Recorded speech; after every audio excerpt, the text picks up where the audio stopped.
Manikchak manage প্রাথমিক বিদ্যালয়ের প্রধান শিক্ষিকার সুলতানা খাতুনকে গ্রেপ্তার করল মানিকচক থানার পুলিশ।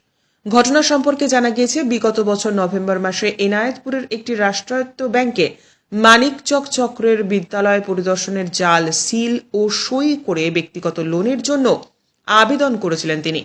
বিষয়টি বিদ্যালয় পরিদর্শক সঞ্চয়িতা মণ্ডল জানতে পেরেই মানিকচক থানায় সুলতানা খাতুনের বিরুদ্ধে লিখিত অভিযোগ দায়ের করেন। সেই অভিযোগের ভিত্তিতে তদন্ত করে রবিবার সন্ধে নাগাদ তার এনায়েতপুরের বাসভবন থেকে তাকে গ্রেপ্তার করে মানিকচক থানার পুলিশ নিজেদের হেফাজতে নিয়েছে। সোমবার মালদহ জেলা আদালতে তাকে তোলা হয়েছে।